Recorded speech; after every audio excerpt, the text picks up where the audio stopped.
Blog Talk Radio.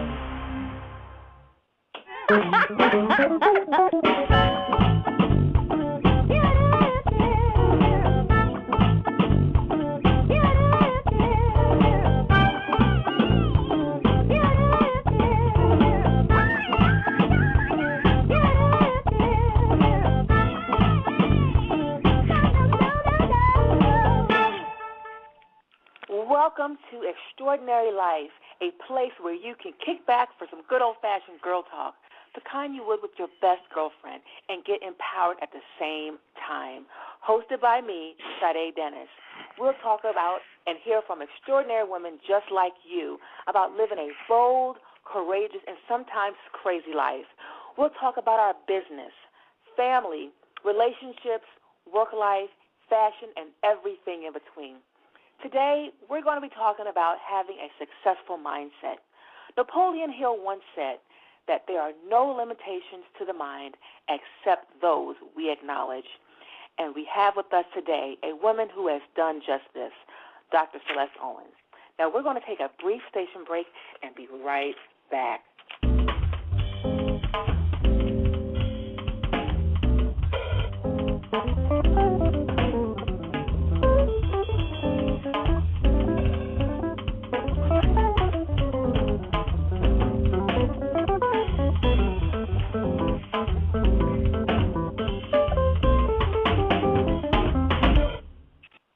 Well, hello, family. This is your host, Sade Dennis of Extraordinary Life Radio, literally meaning that we can live an extra and non-ordinary life of excitement, zeal, and most of all, fulfillment. Today, we have with us Dr. Celeste Owens. Dr. Owens is a much sought-after public speaker and facilitator whose personal mission is to motivate and inspire every person to succeed. Her speaking career began in 2004 as a faculty member with the University of Maryland at Baltimore. An expert on personal growth and trauma, she is dedicated to enriching the lives of others because she believes our Heavenly Father has created every person for a divine purpose, and each of us has the potential to succeed beyond measure. As a result of her dedicated service to others, she has gained national recognition, respect, and attention to her thought-provoking and inspiring presentations. She has been featured in local and national media outlets. Her Good Success Movement blog and vlog are receiving tremendous audience praise. Her first book, The 30-Day Surrender Fast, published this year, is the guide for releasing your plan, renewing your mind, and restoring your life. In her spare time, she's actively involved in her local church and other organizations where she volunteers her time and talents generously. Dr. Celeste resides in the Washington metropolitan area where her most important works are being wife to her husband of 10 years and mom to their 2 young children. Dr. Celeste, it's so good to have you here with us. How are you? I'm great. Thank you so much for having me on your show. It's such a pleasure. Oh, absolutely. It's my pleasure. Now, if you can, tell us a little bit more about yourself, Dr. Celeste. Yeah, what you read is pretty much who I am, essentially. But I'm also, just as you mentioned, too, I'm a psychologist. But one of the things that is different about what I do is that I don't provide any direct care. I particularly just use the skills that I learned as a psychologist to better inform people on how to live a life of success. So how to have a mindset to succeed, how to swap out the wrong beliefs with the right beliefs so that you're able to really live the life that you were meant to live and really succeed the way you are supposed to succeed.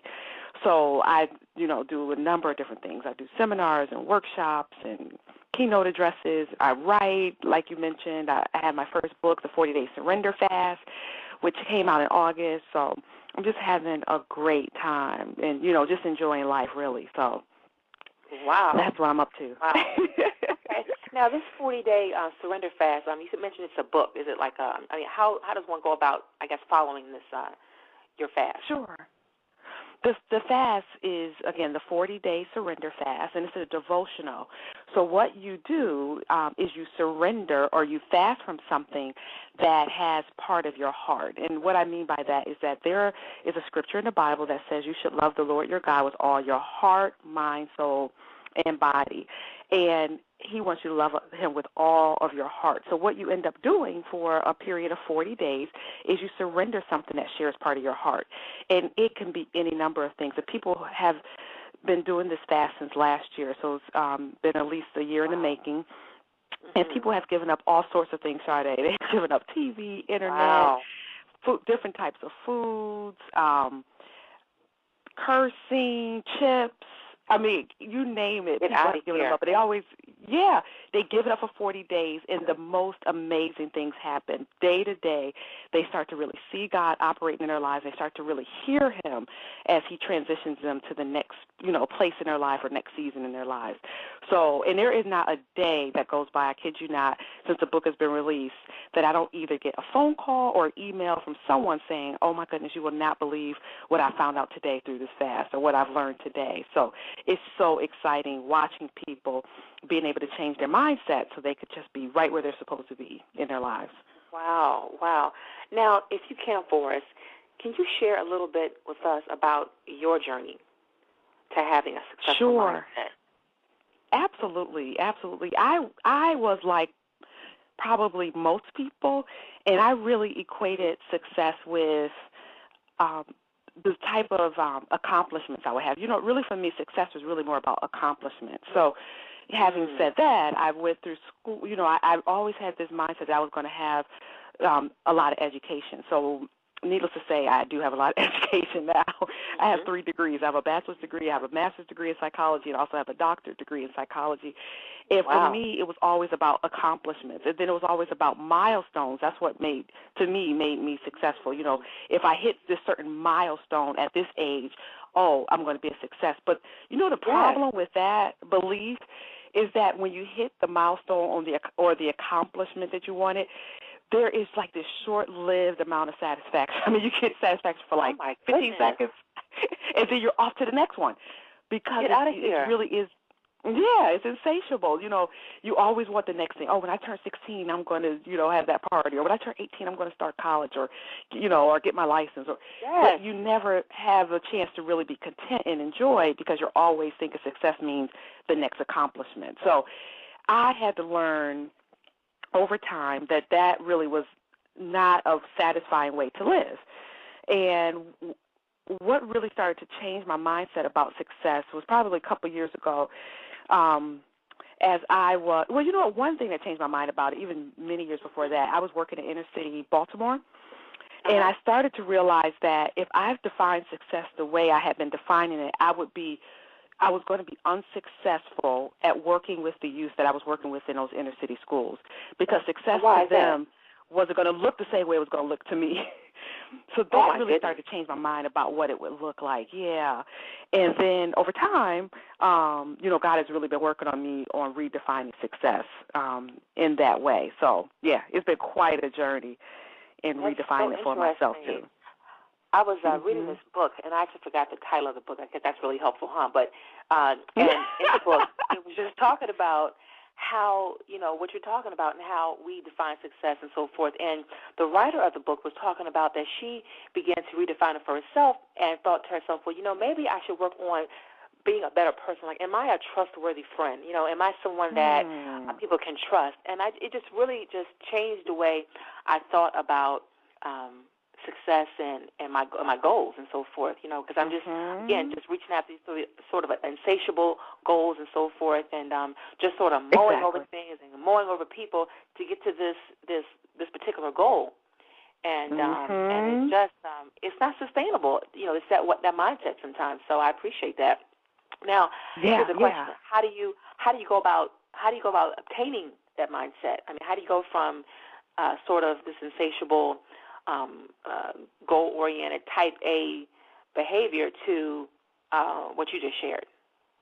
Sure, absolutely. Well, if you're anything like me, you learn a new mindset because God just sits you down.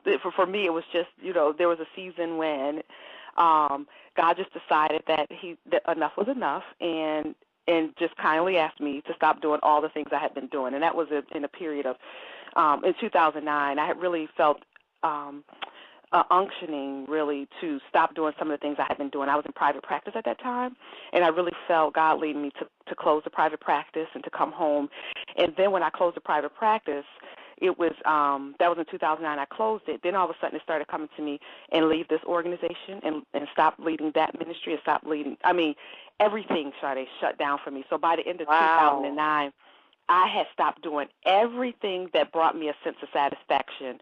And I felt so lost because remember, all that time I had been defining success by these accomplishments and, things I had obtained.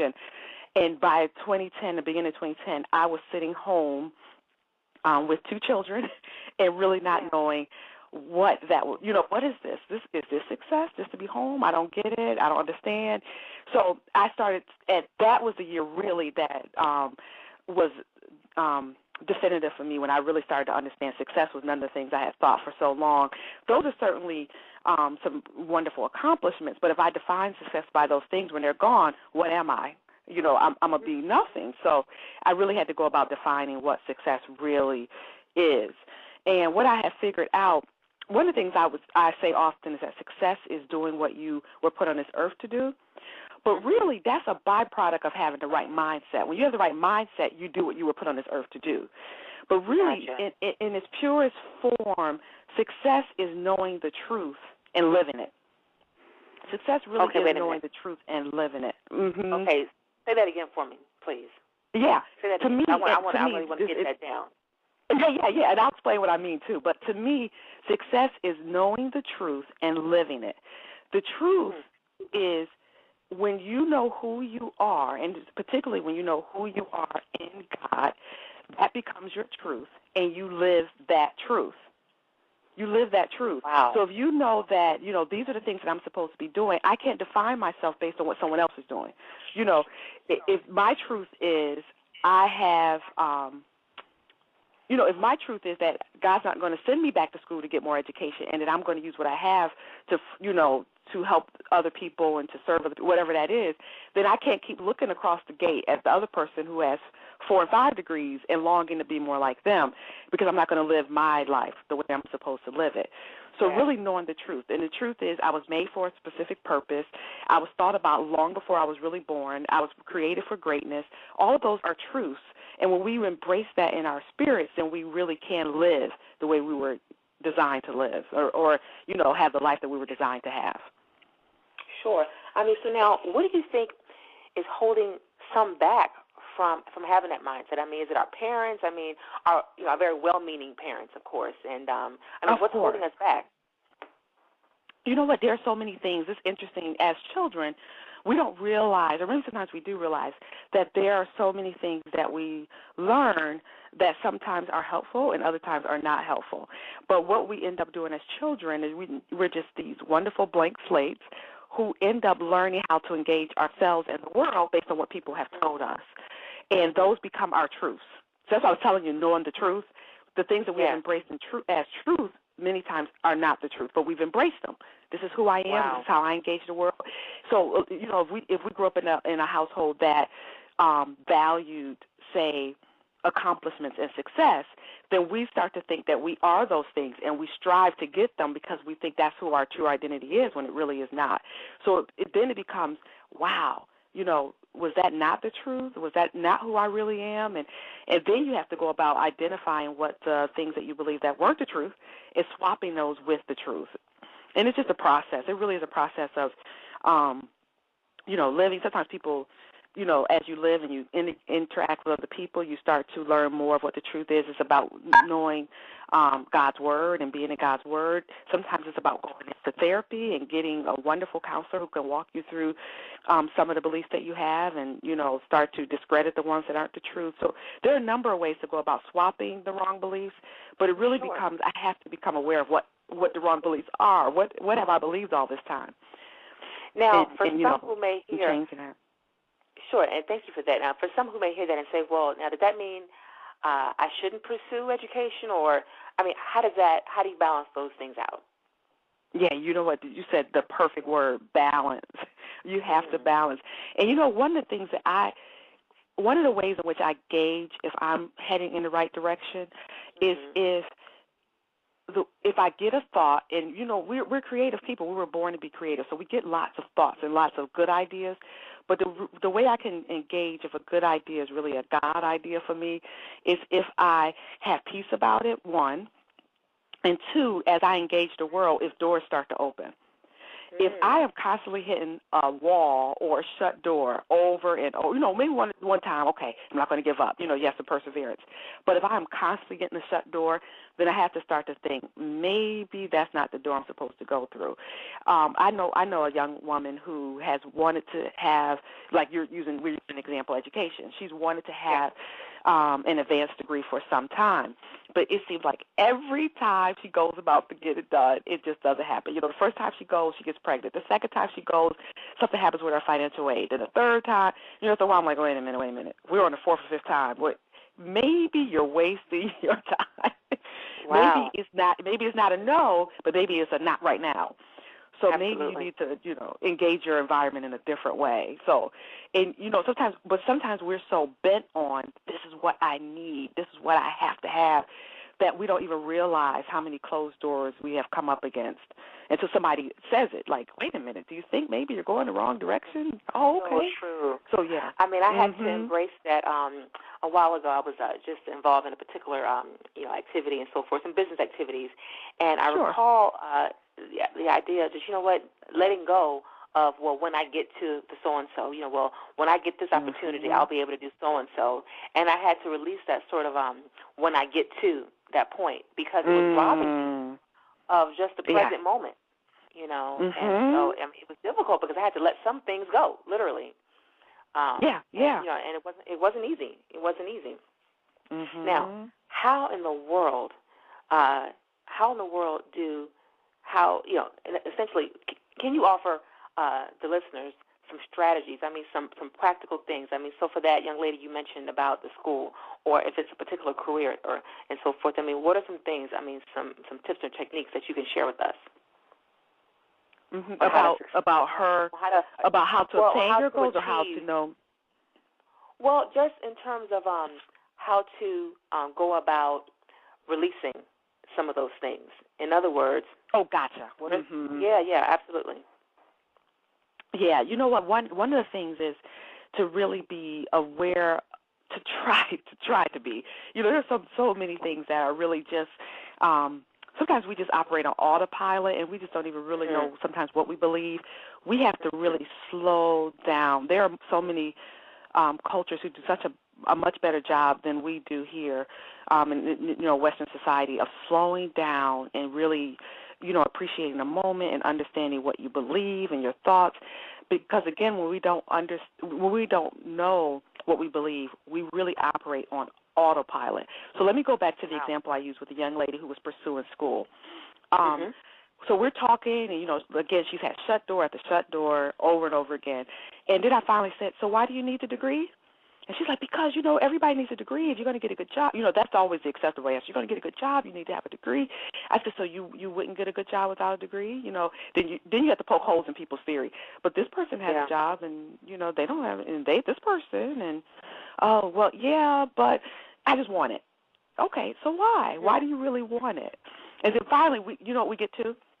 Well, in third grade, I overheard my teacher telling my parents that I would never amount to anything, that I was not smart, and that I would be a bagger or something like that in a grocery store, and they should just, resign my fate. Pretty much that was essentially the conversation. Yeah. They didn't know she was listening. She was at the door. She heard it. So then all of a sudden it became in her little head, that little age, that she, they think I'm dumb. I don't ever want anybody to ever know that I'm dumb. So as an adult, it becomes, if I have degrees, no one ever think I'm dumb. So when we got there, she's like, oh, my goodness, isn't that right? So that wrong belief that I'm dumb or I'm, can't achieve drove her to, trying to access something that wasn't even a part of God's plan for her right now. Maybe later, but, her motivation was wrong. So once she realized that this is years later, and I still talk to her, and she's at peace. Her life is going well. She doesn't have another degree, no. Yeah. She doesn't have any degrees. I'm talking about another degree. She has a high school diploma, no degrees yet.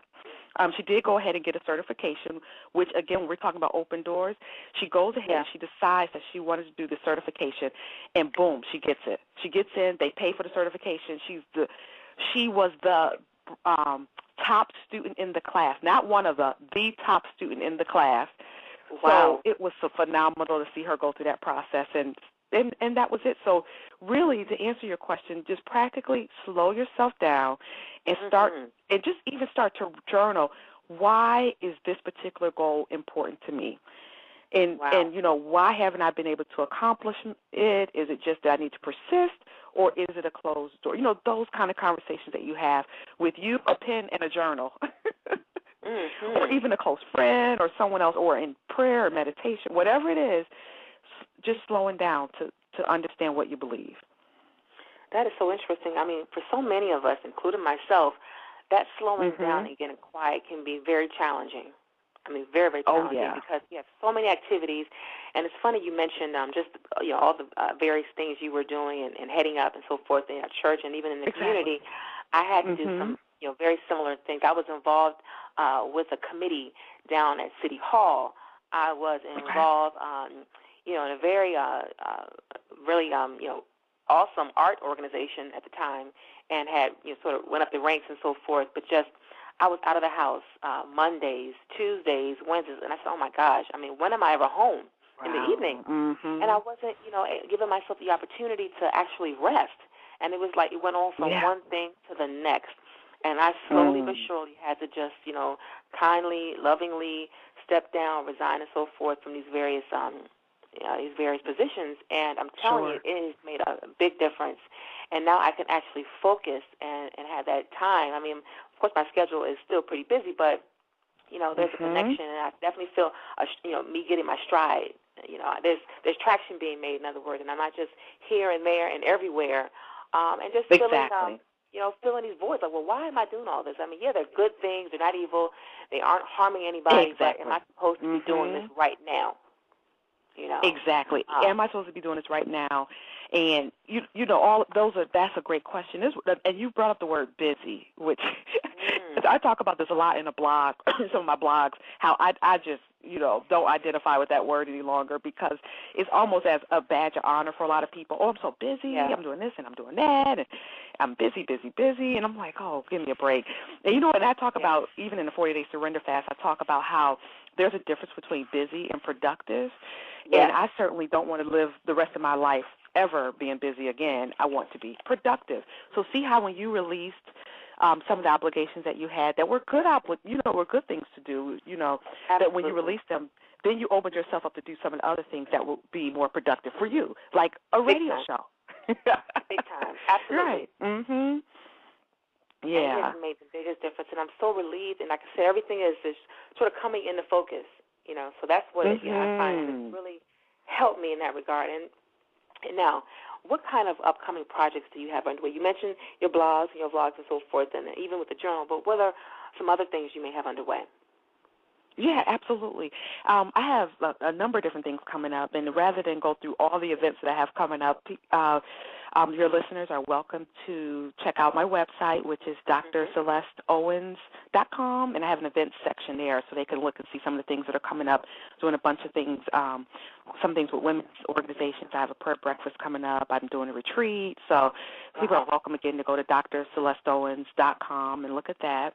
One of the things I'm really excited about is I'm soon going to be partnering with a group out of the Midwest to do to host, I guess you could say, the Surrender Fast. So there's going to be a bunch of people out that way who are getting together, and we're going to all, again, partner, and we're going to do what I'm calling Surrender 2012.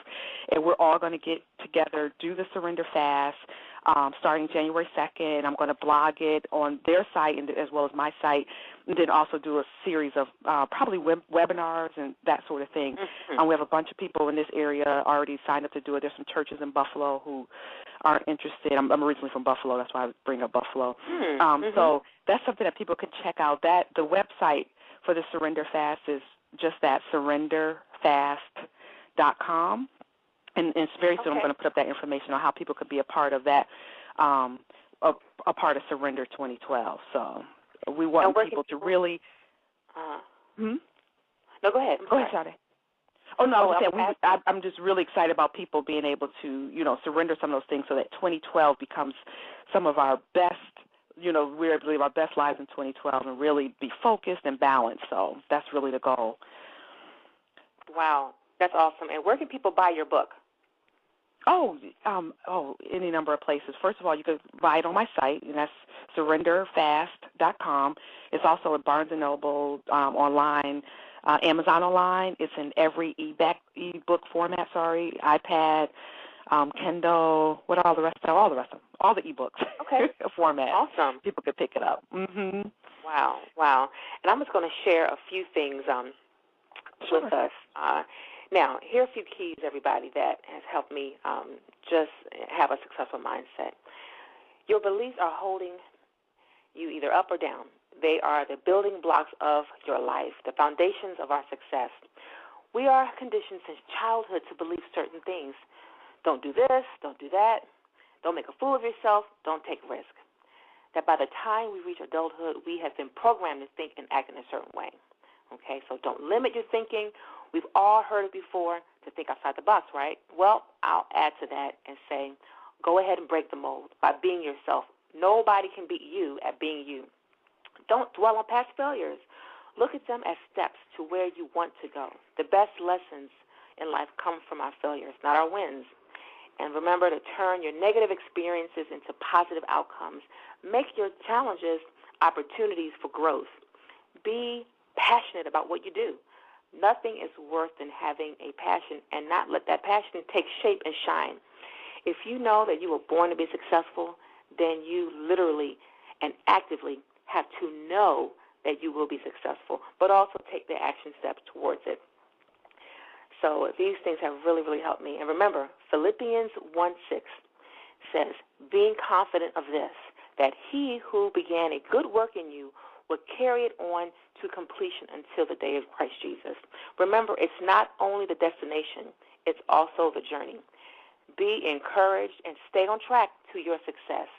Once again, thank you, Dr. Celeste, for sharing with us. We really appreciate it. Yes, absolutely. My pleasure. Thank you for having me. And thank you so much to our listening audience. For more information on Extraordinary Life, for show ideas, questions, comments, or guest appearances, log on to my website at www.sadedennis.com. Remember, we're on the air every Wednesday at 6:30 p.m. So until the next time, remember to be extraordinary in all you do. I'm your host, Sade Dennis, and thank you for joining us.